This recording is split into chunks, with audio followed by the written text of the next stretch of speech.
crisp autumn morning, a bag of seeds, a peaceful man sitting alone on a park bench.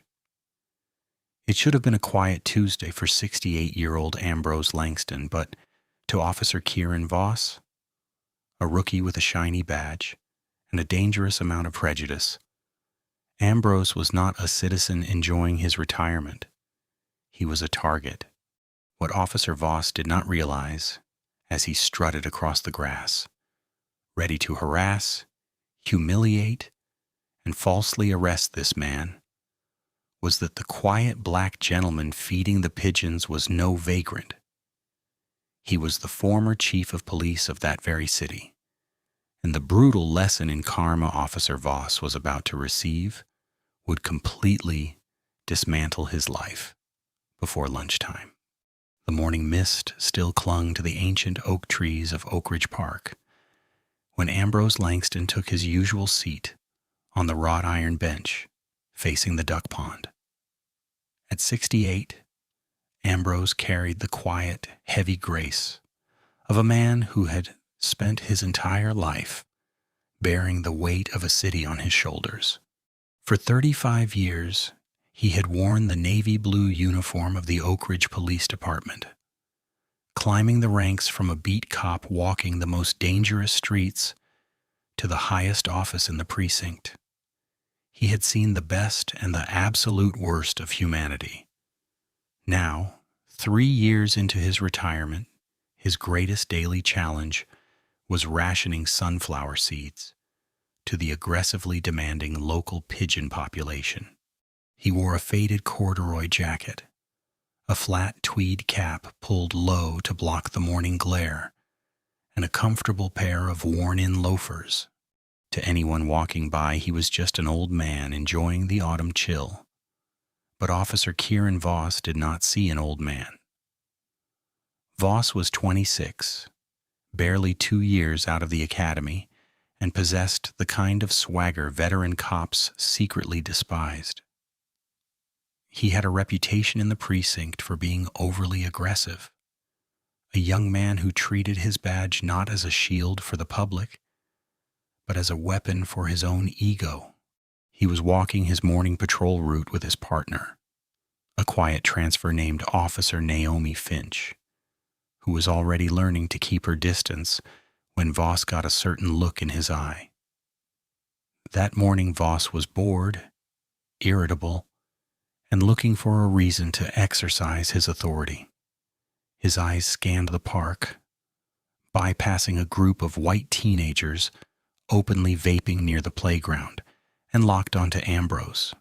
"Look at this guy," Voss muttered to Finch, his hand instinctively resting on his duty belt. "Making a mess. Probably been sleeping on that bench all night." "He's just feeding the birds, Kieran," Finch said softly, noticing the paper bag in the older man's hand. "Let's just keep moving. Captain said to focus on the business district today." "Nah," Voss sneered, adjusting his posture to look as imposing as possible. "We've got an ordinance against littering and feeding wildlife. Besides, he doesn't belong in this part of the neighborhood. Let's go check his papers." Ambrose heard the heavy, rhythmic crunch of police boots on the gravel path long before the officers reached him. A lifetime of hypervigilance did not simply switch off when you handed in your badge. He did not turn around. He continued gently tossing seeds to a particularly brave mourning dove. "Hey, you there on the bench?" Voss's voice barked out, sharp and unnecessarily loud, shattering the morning peace. Ambrose slowly lowered his hand, brushing a few stray seeds from his corduroy trousers. He took a slow, deep breath, recognizing the aggressive cadence in the young cop's voice, a tone he had spent years trying to train out of his recruits. "Good morning, officer," Ambrose replied, his voice a deep, calm baritone. He finally turned his head, his dark eyes meeting Voss's. He did not stand. He did not cower. He simply looked at the young man with a neutral, observing gaze. "Don't good morning me." "Can't you read?" Voss demanded, stepping uncomfortably close to the bench and invading Ambrose's personal space. He pointed a gloved finger at a weathered wooden sign 50 yards away. It says, "Do not feed the wildlife." Or maybe reading isn't your strong suit. The microaggression hung in the air, thick and ugly. Officer Finch shifted uncomfortably from foot to foot a few paces behind her partner, her eyes darting nervously around the park. Ambrose's expression remained entirely impassive. Inside, however, the old chief was taking notes.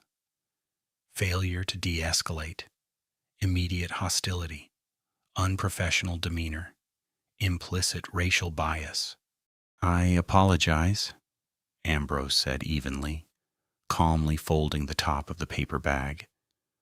"The sign is quite faded from this distance. I'll put the seeds away." "Yeah, you're gonna put them away," Voss sneered, clearly disappointed that Ambrose was complying so easily. He wanted a fight. He wanted a reason to flex. "And then you're going to clean up every single shell you threw on the ground. And while you're doing that, you're going to give me your ID." Ambrose stopped folding the bag. He rested his hands on his knees and looked up at Voss. The dynamic of the interaction was shifting, though Voss was far too arrogant to realize it. "My ID?" Ambrose asked, his voice losing the polite, neighborly tone and adopting something slightly more clinical. "Am I suspected of committing a crime, officer?" Ambrose squinted purposefully at the man's nameplate. "Voss." Voss's jaw tightened. He hated when civilians knew their rights, and he hated it even more when it came from someone he felt inherently superior to. "You're littering. That's a municipal code violation. Now hand over the ID, old man, before this turns into a failure to comply." Municipal Code 4.12.030 pertains to the dumping of refuse, trash, or hazardous materials, Ambrose recited smoothly, not missing a beat. Birdseed, being biodegradable and consumed entirely by the local fauna within minutes, does not meet the legal threshold for littering in the city of Oakridge. There was a district court ruling on this very distinction 3 years ago. Officer Finch's eyes widened. She stared at the old man on the bench, a sudden sinking feeling taking root in her stomach. Normal civilians did not quote municipal codes with subsection accuracy. Normal civilians did not reference district court precedents. Voss, however, was blinded by his own bruised ego. The fact that this older black man was calmly and intellectually dismantling his authority in a public park sent a hot flush of rage up his neck. "Are you playing lawyer with me?" Voss took another step forward, his hand moving to rest on his handcuffs. It was a blatant intimidation tactic. "I don't care what you think. You're in a high-end neighborhood causing a disturbance. People like you always come around here thinking you own the place. ID now, or I'm taking you in for obstruction." "People like me," Ambrose echoed softly. The words were a quiet rumble of thunder before a storm. "And what kind of people might that be, Officer Voss?" "Don't play dumb," Voss snapped. "Drifters, transients, people who don't belong here. I want your name, your address, and I want to run you for warrants because I guarantee a guy sitting alone in a park on a Tuesday morning with no job has something hiding on his record." Ambrose slowly shook his head. "Under Terry versus Ohio, you need reasonable, articulable suspicion that I have committed, am committing, or am about to commit a crime to demand my identification. Since feeding the birds is not a crime, and I have agreed to stop regardless, you have no legal basis to detain me. Therefore, I respectfully decline to provide my identification. It was a master class in calm defiance. Ambrose was giving the young officer every opportunity to realize he was out of his depth, to back down and walk away. But pride is a toxic poison, and Voss had swallowed it whole. "All right, that's it," Voss barked. "Stand up. Put your hands behind your back." "Kieran, wait!"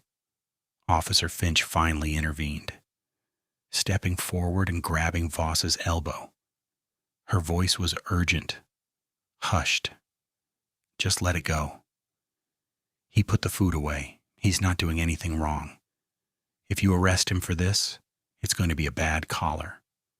The watch commander will chew us out." Voss yanked his arm away from his partner, his face flushed red. "Back off, Naomi. I'm primary on this. This guy thinks he can disrespect a police officer and walk away. He's obstructing an investigation." Ambrose remained seated. He did not reach into his pockets. He did not make any sudden movements. He knew exactly how dangerous a panicked, angry cop could be. He had buried good men because of situations that escalated less quickly than this one.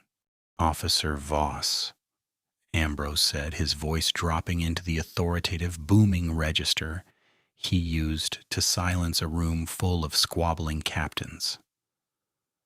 "I strongly advise you to take a breath. Think about what you're doing. If you put hands on me, you're crossing a line you will not be able to walk back from. I am not resisting, but I am telling you clearly, and for the record, that this is an unlawful detention." "Stand the hell up," Voss yelled, completely losing his composure. He unclipped his handcuffs. The metallic clack echoed loudly in the quiet park. A few early morning joggers stopped on the path, pulling out their phones to record the altercation. Ambrose looked at the phones, then at Finch's terrified face, and finally at Voss's enraged one. The trap had been set. Voss had walked into it willingly, driven by his own prejudice and unchecked ego. It was time to spring it. Ambrose slowly got to his feet. He was surprisingly tall, standing eye to eye with the younger officer, his posture perfectly straight. "I will not resist you," Ambrose said clearly, ensuring the bystanders' cameras picked up his audio. "But before you place those cuffs on my wrists, I am invoking my right to request a supervisor on the scene immediately." Voss laughed, a harsh, mocking sound.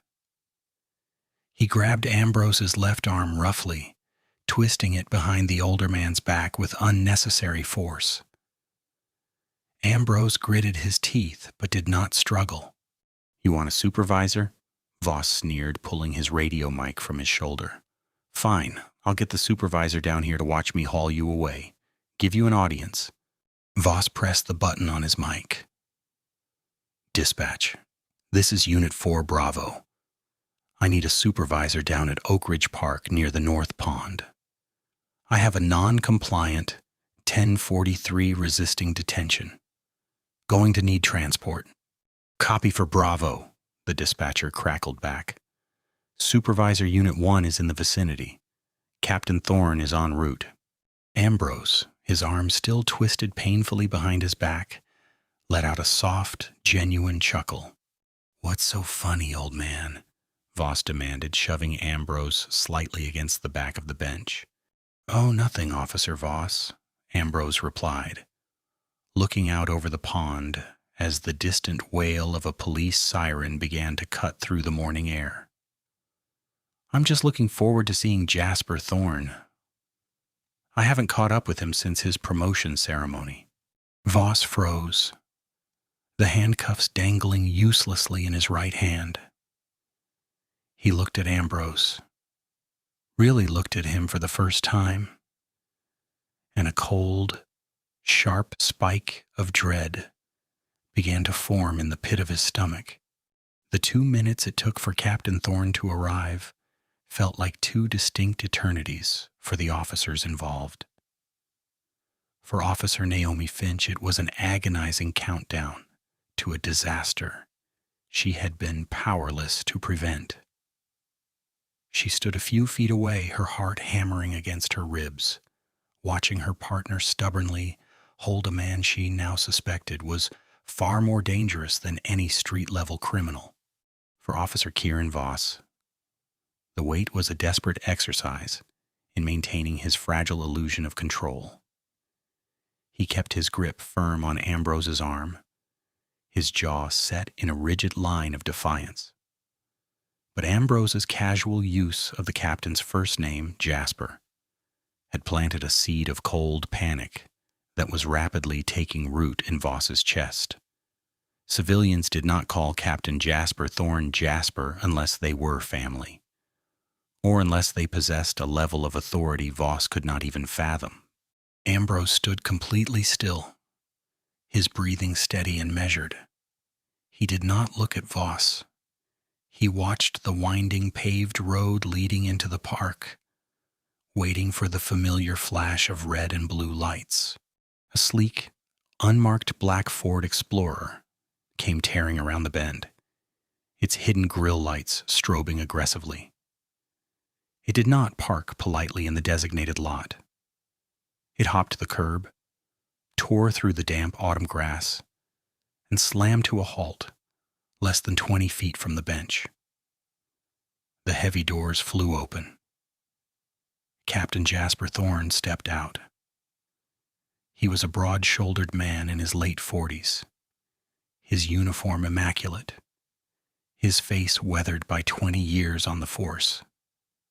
He had a reputation for being fiercely protective of his officers, but equally unforgiving of those who disgraced the badge. "All right, Voss, what's the situation here?"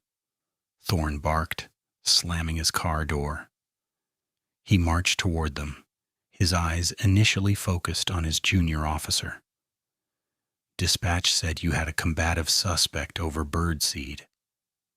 "Yes, sir," Voss said, his voice a pitch higher than usual, as he tried to project confidence. He puffed out his chest, silently praying that Ambrose was just a crazy old man who happened to know the captain's name from a news broadcast. Suspect was in violation of city ordinances, refused a lawful order to provide identification, became belligerent. I was just about to secure him for transport. Thorne stopped 5 feet away.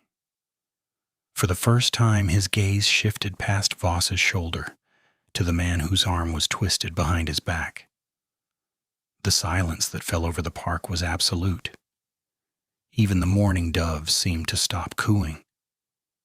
Captain Thorne froze. All the color instantly drained from his face, leaving his skin an ashen, sickly gray. His eyes widened, his mouth dropping open slightly in a portrait of pure, unadulterated shock. He looked like a man who had just seen a ghost, a very angry, very authoritative ghost. "Chief," Thorne whispered, the word barely escaping his throat. Voss frowned, confused. He looked at Thorne, then looked over his shoulder at the old man. "Sir, no, this is just some guy who—" "Let him go," Thorne said. His voice was not loud, but it possessed a terrifying, vibrating intensity that made Finch physically flinch. "Captain, he was resisting," Voss tried to protest, his brain failing to process the reality of the situation. "I said let him go right now, you absolute idiot," Thorne roared, the sound echoing off the trees. He closed the distance in 2 massive strides, his hand instinctively dropping to his own duty belt, as if he were ready to physically tackle his own officer. Voss scrambled backward, as if he had been burned, releasing Ambrose's arm so fast he nearly dropped his handcuffs in the dirt.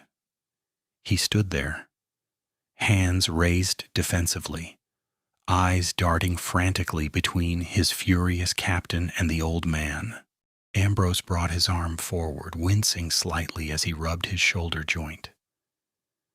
He took a slow breath, adjusting his tweed cap, and finally turned his full, unwavering attention to Captain Thorne. "Hello, Jasper," Ambrose said, his voice calm, warm, and utterly commanding. "Congratulations on the promotion to captain. I saw the announcement in the paper. I would have called, but I didn't want to interrupt your settling in period." Thorne looked like he wanted the ground to swallow him whole. He swallowed hard, his posture immediately snapping into a rigid textbook posture of respect. "Chief Langston, sir. I don't even know what to say. Are you injured, sir? Do I need to call a bus?" Ambrose waved a hand dismissively. "Just a stiff shoulder, Jasper. Nothing broken. Though I can't say the same for your officer's understanding of the Fourth Amendment." The words Chief Langston finally penetrated the thick, panicked fog of Officer Voss's brain. Chief Ambrose Langston, the man whose portrait hung in the main lobby of the precinct, the man who had completely overhauled the department's use of force policies. The legend who had taken a corruption-riddled city and turned its police force into a national standard-bearer before retiring 3 years ago. Voss felt his knees go weak. A cold sweat broke out across his forehead, stinging his eyes. He realized with horrifying clarity that he had not just harassed a random civilian. He had assaulted the architect of the very department he worked for. "Chief Langston," Voss stammered, his voice trembling uncontrollably. All his swagger, all his arrogant bravado had completely evaporated, leaving behind a terrified boy playing dress-up in a uniform. "Sir, I didn't recognize you. You weren't wearing, you didn't say who you were." Ambrose slowly turned his gaze to Voss. The warmth he had shown Thorne vanished, replaced by a cold, analytical stare that felt heavier than a physical blow. "And why should that matter, Officer Voss?" Ambrose asked, his tone deathly quiet. "Sir," Voss whispered, "I asked you why it should matter," Ambrose repeated, stepping closer to the young cop. The dynamic had shifted entirely. Ambrose was now the apex predator, and Voss was trapped. Does the Constitution only apply to former police chiefs? Does the law only protect people who wear expensive suits or people you recognize? If I were a retired school teacher or a janitor or a homeless veteran, would that make your illegal detention acceptable? Voss opened his mouth, but no words came out. He looked desperately at Finch, but his partner had her eyes fixed firmly on the grass, utterly abandoning him to the inferno he had built for himself. "He told me I didn't belong in this neighborhood, Jasper," Ambrose said, not breaking eye contact with Voss but addressing the captain. "He told me people like me come around here causing disturbances. He demanded my papers without reasonable suspicion, and when I correctly cited case law regarding his lack of authority to detain me, he escalated to physical force out of pure bruised ego." Thorne closed his eyes, his hands balling into fists at his sides, the veins in his neck pulsing visibly. He knew Voss's reputation. He had warned the lieutenant about pairing him with a rookie like Finch. Now his worst fears were playing out in front of the man he respected more than anyone else in the world. "Is this true, Voss?" Thorne demanded, his voice dangerously low. "Captain, he was feeding the birds in the sign."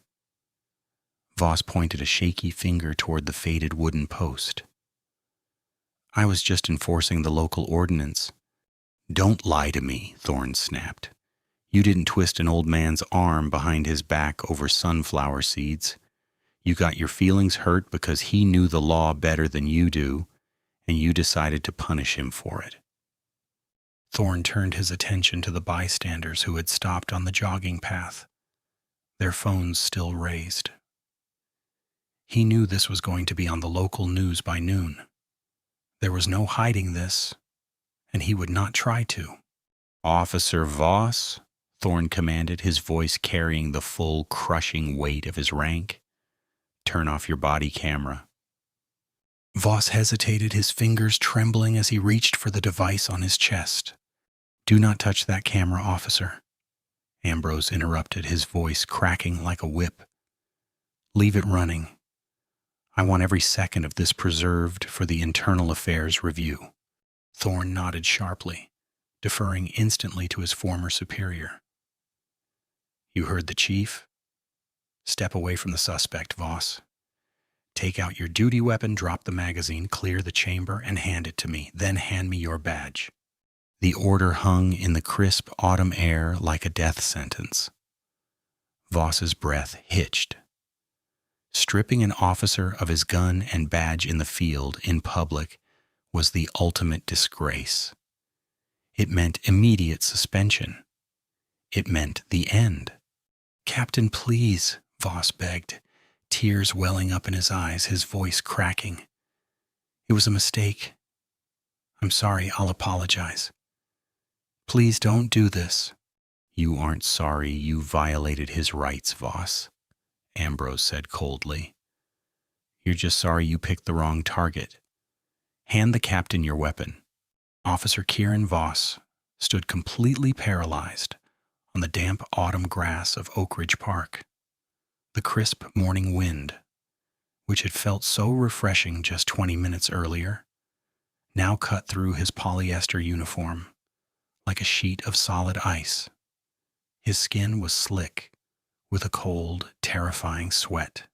The small, curious crowd of early morning joggers, dog walkers, and a mother holding a stroller had grown from a handful of bystanders to a captivated audience of over a dozen people, and every single one of them held a smartphone. The little red recording lights were a digital firing squad capturing every agonizing high-definition second of his absolute downfall. "I won't ask you again, Voss," Captain Jasper Thorne growled, stepping within inches of the young officer's face. The veins in Thorne's neck were thick, pulsing cords of raw fury. He did not care about the cameras. He did not care about optics. He only cared that a rookie under his command had just physically assaulted the greatest mentor he had ever known. Weapon and badge, now, trembling so violently that his duty belt rattled.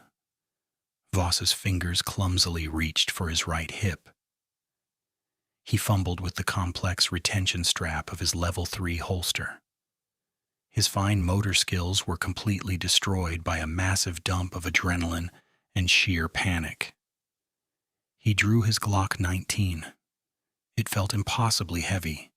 "Drop the magazine," Thorne barked, his hand hovering near his own sidearm, treating his own officer with the exact level of caution he would give an armed suspect. Voss pressed the release. The fully loaded magazine slid free and plummeted to the ground, landing with a heavy, muted thud in the dirt, near Ambrose Langston's worn-in loafers. Awkwardly, with shaking hands, Voss racked the slide to clear the chamber. A single gleaming hollow-point bullet tumbled out of the ejection port, bouncing off the toe of his own polished boot. He handed the unloaded weapon to his captain. The transaction felt like a physical severing of his identity.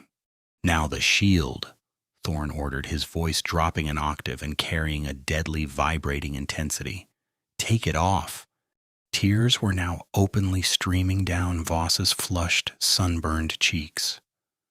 The arrogant swagger, the chest-puffed bravado that had defined his morning patrol, was entirely eradicated. He was nothing more than a terrified, exposed bully whose bluff had finally been called by someone holding all the cards. With trembling fingers, he unclasped the silver pin holding the Oakridge Police Department badge to his chest, the badge he had weaponized just 10 minutes earlier, the badge he had used as a shield for his own prejudice. He handed it over. It looked startlingly small, resting in Captain Thorne's massive, calloused palm. "Get in the back of my cruiser," Thorne ordered, pointing a rigid finger toward the unmarked black Ford Explorer parked haphazardly on the grass. "You are relieved of duty, effective immediately, pending a full internal affairs investigation. You do not speak to anyone. You do not touch your phone. Move." Voss did not argue. His throat was entirely closed up. He turned and began the long, excruciating walk toward the back seat of the Explorer. His gait was hollow, a heavy, shuffling trudge of a man walking directly to his own professional execution. He climbed into the back. The heavy child-locked door slammed shut behind him. The sound echoed in his ears like a vault door sealing shut. He was caged in the back of a police car, a profound, devastating reversal of fortune. Ambrose Langston watched the young man go, his dark eyes narrowed and his expression entirely unreadable. He bent down with a soft, involuntary groan, his right shoulder joint still burning with a dull ache from Voss's aggressive, unwarranted compliance hold. He picked up the ejected hollow-point bullet and the loaded magazine from the damp grass, straightened his posture, and handed them to Thorne. "I am so deeply sorry, Chief," Thorne said softly. The anger in the captain's face melted away, replaced by a profound, suffocating shame. He looked down at the ammunition resting in his hands, unable to meet Ambrose's eyes. "I served under your command for 15 years. You built this department's integrity from the ground up. You personally signed my promotion jacket to sergeant. To see one of my own treat anyone like that makes me physically sick. I failed you, sir."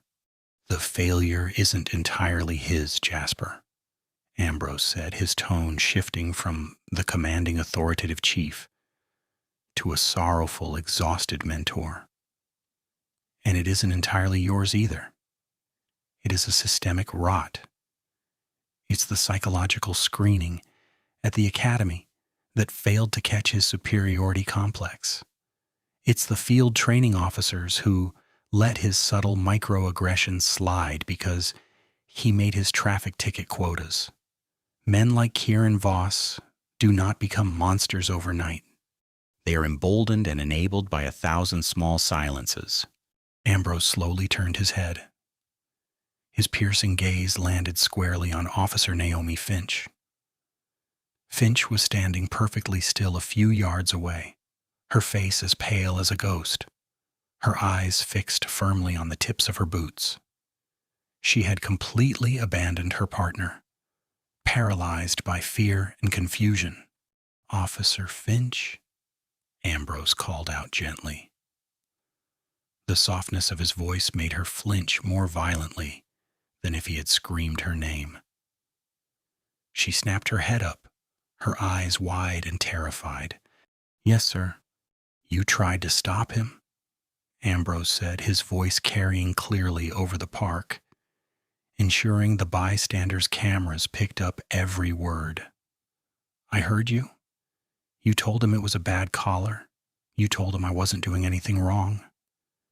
But when he chose to escalate, when he crossed the line from a lawful contact into an unlawful assault, you froze. You stepped back." Finch swallowed hard, a tear escaping her eye and tracking down her cheek. "He was the senior officer on the car, sir. He had primary. I didn't know what to do." "You intervene physically if necessary," Ambrose stated, stepping toward her and closing the distance. He wasn't yelling. He was teaching. "That is the standard of duty I wrote for this department in 2018. The oath you took was not to the blue uniform, Officer Finch. It was to the citizens of this city. You let the false brotherhood of the badge override your fundamental duty to protect the public from harm, even when that harm is wearing the same uniform as you. Finch dropped her head, a soft sob escaping her lips. I'm sorry, sir. Don't apologize to me, Ambrose said firmly. Remember how this hollow, sickening feeling in your stomach feels right now. Etch it into your memory, because you have a choice to make today. You didn't lie for him when Captain Thorne arrived. You chose the truth, even when it was terrifying. Let this horrific morning make you a better cop, Naomi, or hand in your badge tomorrow by 9 o'clock in the morning. By 9 o'clock that morning, the bystander video had hit the local community Facebook groups. By 10:30 that morning, it had been picked up by a prominent civil rights attorney on Twitter. By noon, it was an absolute, uncontrollable digital wildfire. A racist rookie cuffs retired police chief over birdseed. The Oakridge Police Department was thrust into a state of absolute, unmitigated chaos. The switchboards at the precinct were completely jammed. Mayor Elias Hawthorne's office was flooded with thousands of furious emails demanding immediate transparency and action. The local news vans were already circling the Harrison Street precinct, like sharks smelling blood in the water. Inside the precinct, the atmosphere was a toxic mixture of panic and utter disbelief. Captain Thorne drove Voss around to the secure underground sally port to avoid the media circus forming out front. When Thorne hauled Voss out of the back of the cruiser, he did not gently guide him to the elevator. He marched him through the basement corridors, up the back stairwell, and directly across the center of the bustling squad room. It was the ultimate walk of shame. Dozens of detectives, patrol officers, and civilian clerks stopped what they were doing. Phones were placed on their receivers. Typewriters and keyboards fell silent. Every eye in the room tracked Kieran Voss as he was paraded through the bullpen, without his gun, without his radio, and without his badge. No one spoke to him. No one offered a sympathetic nod. Even the officers who normally complained about woke politics and defended aggressive policing turned their backs in disgust. You do not lay hands on Ambrose Langston. The silence was deafening. A physical weight pressing down on Voss's shoulders as he was led to the bleak, windowless domain of the Internal Affairs Division on the 4th floor. He was shoved into Interrogation Room B.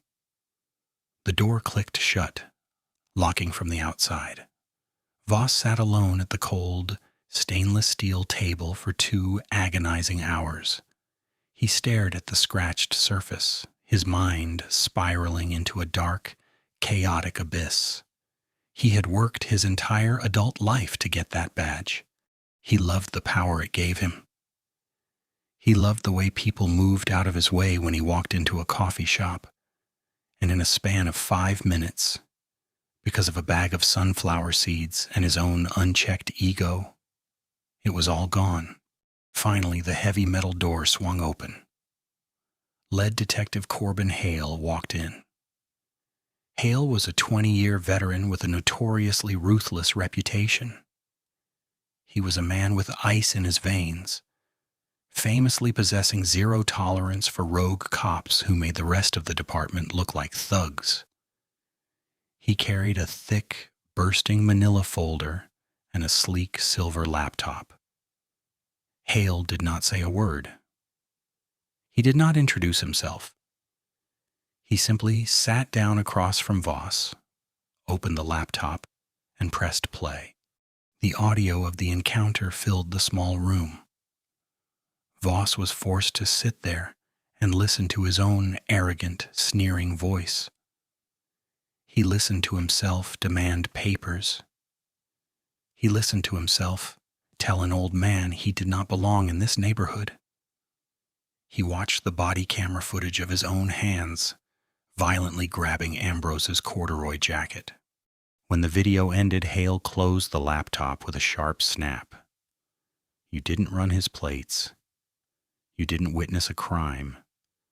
You bypassed 4 groups of white teenagers openly loitering and smoking marijuana near the playground to specifically target a 68-year-old black man sitting peacefully alone on a public bench.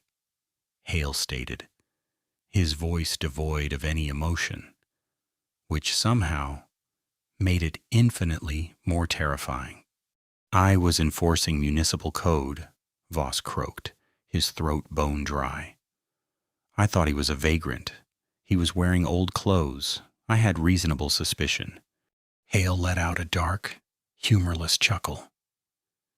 He slammed the thick manila folder onto the metal table. The sound echoed off the cinder block walls like a gunshot. I pulled your jacket, Voss, Hale growled, leaning across the table, his eyes boring into the young man's soul. 3 civilian complaints in the last 18 months. 2 for excessive force during routine traffic stops. 1 for blatant racial profiling. All of them were dismissed due to lack of corroborating video evidence and your partner backing up your narrative. Well, congratulations, son.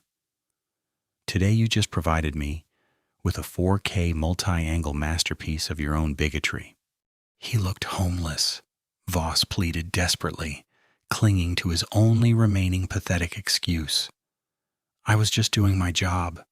He was wearing a $400 Orvis tweed field jacket. You absolute imbecile, Hale roared, his calm facade finally shattering, his fists slamming onto the table. You didn't see his clothes. You didn't evaluate his behavior. You saw his race. You saw his age.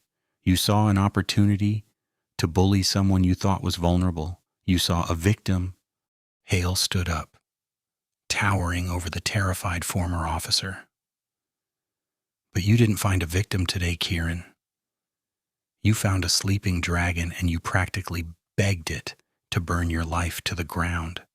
Hale walked toward the door, his hand resting on the doorknob. He looked back at Voss with pure, unadulterated contempt. The union representative is on his way, Hale said coldly.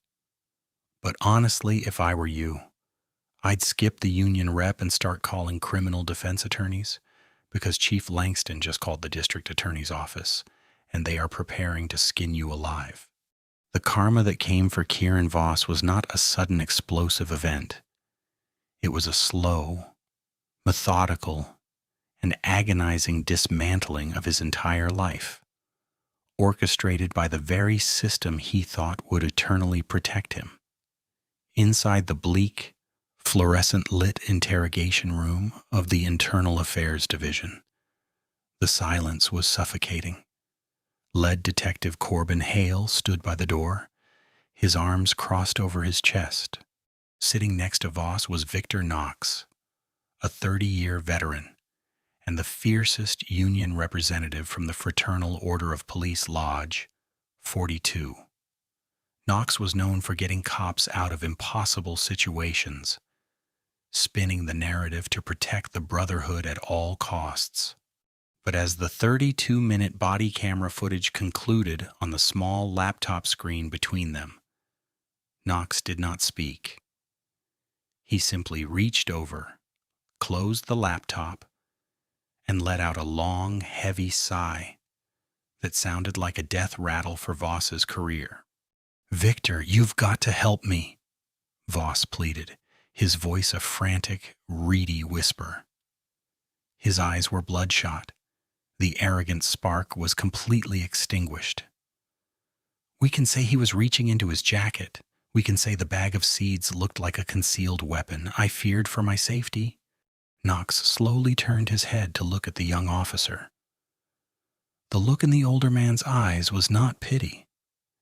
It was absolute, unfiltered disgust. "You want to claim you feared for your life against Ambrose Langston?" Knox asked, his voice deathly quiet. "The man who practically wrote our current use of force continuum. The man who has a commendation for taking down an armed bank robber without firing a single shot. You want me to stand in front of a press conference and tell this city that a 26-year-old strapped with a Glock, pepper spray, and a taser was terrified of a 68-year-old man feeding pigeons?" "It's my word against his," Voss countered desperately, the panic rising in his throat.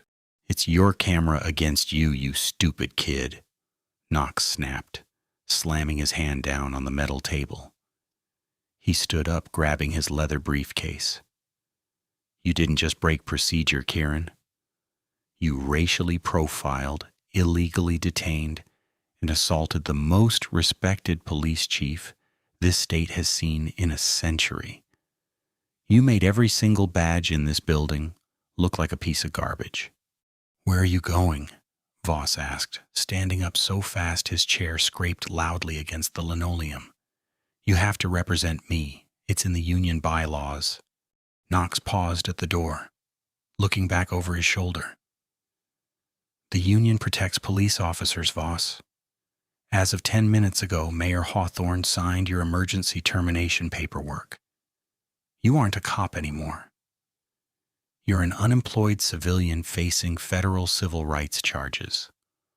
Lodge 42 is releasing a statement disavowing you in 20 minutes. Get yourself a public defender." The heavy metal door clicked shut. Voss collapsed back into his chair, burying his face in his trembling hands as Detective Hale stepped forward to formally read him his Miranda rights. The public fallout was immediate and catastrophic. The bystander video uploaded by a local jogger did not just go viral, it became a national inferno. By the time Voss was released on bail later that evening, his face was plastered across every major news network in the country. "Rogue rookie assaults retired chief," the Kieran screamed, when Voss finally unlocked the door to the upscale apartment he shared with his fiancée, Isolde. He expected a sanctuary. Instead, he found the hallway lined with cardboard boxes and open suitcases. Isolde, a successful marketing executive who had always loved the prestige of dating a police officer, was aggressively shoving clothes into a duffel bag. "Isolde, baby, please. It's not what it looks like," Voss begged, reaching out to touch her arm. She recoiled violently, slapping his hand away as if he were diseased. Her eyes were red from crying, but her jaw was set in furious stone. "Don't touch me, Kieran. My phone hasn't stopped ringing for 6 hours. My boss called me. My mother called me. The whole world just watched you attack an innocent black man because you have some sort of sick, twisted superiority complex. I made a mistake. I was just trying to enforce the law." "You don't care about the law," Isolde screamed, throwing a handful of hangers onto the floor. "You care about power. You always have. I ignored the comments you made at home. The way you talked about certain neighborhoods, I let it go because I thought you were just stressed. But seeing you twist that dignified old man's arm while he spoke to you with more grace than you've ever possessed, it made me sick to my stomach." She zipped up her bag, hoisting it over her shoulder. She walked past him, pausing only briefly at the front door. She pulled her diamond engagement ring off her finger and dropped it onto the entryway console. It landed with a hollow metallic clatter. "I can't be married to a racist, Kieran," she said coldly. "Do not contact me. My lawyer will be in touch about breaking the lease." The door slammed, echoing through the empty apartment. In less than 12 hours, Kieran Voss had lost his badge, his brotherhood, his reputation, and his future wife. But the justice system was far from finished with him. District Attorney Quentin Ashford, a man who had famously clashed with Chief Langston in the past but respected him immensely, decided to make an absolute example of Voss. There would be no quiet plea deals. There would be no sweeping this under the rug. Ashford coordinated with the Department of Justice to bring the hammer down. 7 months later, the trial of the state versus Kieran Voss began in the 3rd District Court. The courtroom was packed to the fire marshal's absolute limit. Civil rights advocates, journalists from 3 different continents, and dozens of off-duty plainclothes police officers filled the wooden pews. Ambrose Langston sat in the front row of the gallery, wearing a meticulously tailored navy blue suit. He looked every bit the statesman, his posture perfect, his expression unreadable. Across the aisle, Kieran Voss sat at the defense table. He had aged 10 years and 7 months. The swaggering, muscular rookie was gone. In his place was a pale, deflated man in a cheap, ill-fitting gray suit, his eyes darting nervously around the room, unable to meet anyone's gaze. The climax of the trial came on the 3rd day, when the prosecution called Ambrose Langston to the stand. A heavy, reverent silence fell over the courtroom as Ambrose took the oath and sat in the witness box. He did not look like a victim. He looked like a general commanding a battlefield. Under direct examination, Ambrose recounted the morning in Oakridge Park with surgical precision. He did not embellish. He did not raise his voice. He simply laid out the facts of the encounter, citing the exact case law and municipal codes he had mentioned that day. Voss's defense attorney, a sweaty, overworked man named Leighton Shaw, attempted a grueling cross-examination, desperately trying to paint Ambrose as combative and non-compliant. "Mr. Langston," Shaw began, pacing before the witness box. "You are a former police chief. You know the dangers officers face daily. When Officer Voss asked for your identification, wouldn't the most prudent, safe course of action simply have been to comply? Weren't you purposefully antagonizing a young officer to prove a point?" Ambrose leaned forward slightly, resting his large hands on the wooden railing of the witness stand. He looked directly at the defense attorney, his dark eyes piercing. "Counselor, compliance under the threat of unlawful force is not a civic duty. It is submission to tyranny," Ambrose said, his deep baritone filling every corner of the silent room. "I served this city for 35 years to uphold the Constitution, not to subvert it for the convenience of a bruised ego. I did not antagonize Mr. Voss. I simply reminded him of the boundaries of the law. He chose to violently cross them. If a retired chief of police cannot sit on a park bench and assert his Fourth Amendment rights without being physically assaulted, what hope does a teenager walking home from school have? What hope does an immigrant with broken English have? The badge is a shield, counselor. Your client used it as a sword." A murmur of agreement rippled through the gallery. Several off-duty cops nodded slowly. The defense attorney swallowed hard, suddenly looking very small, and muttered, "No further questions, Your Honor." The jury deliberated for less than 3 hours. When the foreperson read the verdict, guilty on deprivation of rights under color of law, guilty on official oppression, and guilty on misdemeanor battery, Voss collapsed into his chair, openly sobbing, his face buried in his hands. Judge Vivian Hargrove, a notoriously stern jurist with zero tolerance for public corruption, did not hold back during the sentencing phase. She looked down at Voss from the bench, her expression one of utter disdain. "Kieran Voss," Judge Hargrove began, her voice echoing with finality.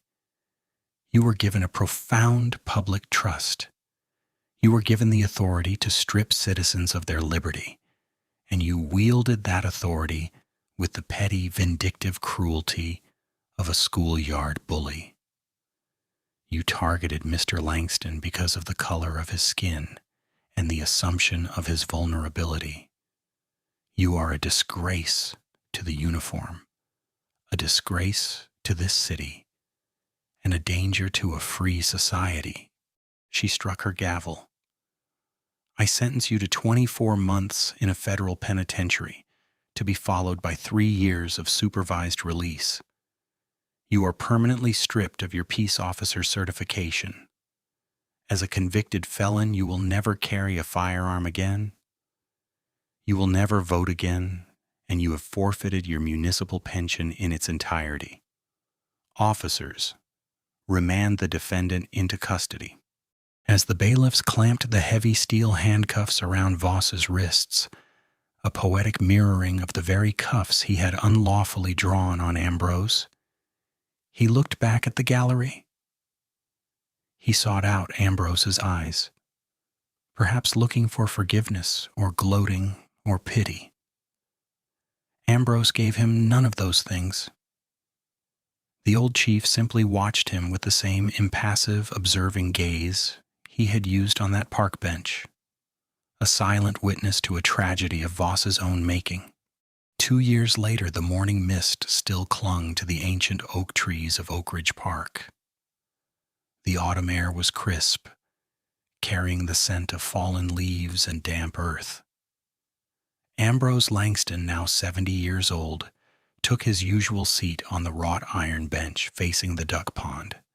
He wore his favorite faded corduroy jacket and his flat tweed cap. In his hands was a large brown paper bag filled to the brim with premium sunflower seeds. Much had changed in 2 years. The Oakridge Police Department, thoroughly shaken by the Langston incident, had undergone a massive cultural shift. Captain Jasper Thorne had been promoted to deputy chief, personally overseeing a rigorous new psychological screening process for all recruits. Implicit bias training was no longer a slideshow to sleep through. It was a grueling, immersive curriculum. Ambrose reached into his bag, tossing a gentle handful of seeds onto the pavement. A flock of mourning doves immediately descended, cooing excitedly as they pecked at the pavement. A heavy rhythmic crunch of police boots on the gravel path sounded nearby. Ambrose did not tense. He did not stop feeding the birds. He simply glanced to his left. Walking down the path was Sergeant Naomi Finch. The nervous, hesitant rookie from 2 years earlier was gone. In her place was a confident, commanding field training officer, 3 chevrons shining on her sleeves. Walking beside her was a brand new recruit, fresh out of the academy, looking nervously around the park. As they approached the faded wooden sign that still read, "Do not feed the wildlife," the young recruit pointed toward Ambrose. "Hey, Sarge," the recruit whispered, reaching for his radio. "We got a guy over there making a mess. Want me to go check his ID?" Sergeant Finch stopped. She looked at the young recruit, her eyes hard and serious, yet entirely calm. "No, officer," Finch said, her voice clear and carrying across the grass. "That gentleman is sitting peacefully in a public space. He is not harming anyone. He is not causing a disturbance, and biodegradable, birdseed, does not constitute a municipal littering violation under our legal precedents. She paused, making sure the recruit absorbed the lesson. We do not manufacture crimes to satisfy our own authority. Understood? Yes, Sergeant, understood, the recruit said quickly, dropping his hand from the radio. Finch turned her attention toward the bench. She caught Ambrose's eye and offered a crisp, deeply respectful nod. Good morning, Chief Langston. Beautiful day for the park. Ambrose smiled, a genuine, warm expression that crinkled the corners of his eyes. He tossed another handful of seeds to the doves. It is indeed, Sergeant Finch, Ambrose replied, his deep voice carrying over the rustling leaves. Keep up the good work. Stay safe out there. Always, sir, she replied, leading her recruit down the path. Ambrose watched them go, blending into the morning mist. He leaned back against the wrought iron bench, taking a deep breath of the crisp autumn air. The system was far from perfect. There would always be bad actors, and the fight for true justice was an endless, grueling marathon. But as the doves flocked safely around his worn-in loafers in the golden morning light, Ambrose knew that on this day, in this park, the scales were finally balanced. He closed his eyes, listening to the quiet rustle of the leaves, and for the first time in a very long time, the old chief felt completely, entirely at peace. The story of Ambrose Langston and the brutal reality check delivered to Officer Voss is a powerful reminder that true authority is not found in a badge or a uniform. It is rooted in character, knowledge, and an unwavering commitment to justice. Karma has a funny way of catching up to those who abuse their power, often wearing the face of the very people they underestimate. We must hold our systems accountable and never stay silent when we witness injustice, just as Ambrose refused to bow down to prejudice. If this story of righteous karma and standing up to corruption resonated with you, please hit that like button to help spread the message. Share this video with your friends and family to keep the conversation going. And don't forget to subscribe to the channel for more incredible real-life stories of justice served. Drop a comment below. What would you have done in Ambrose's position?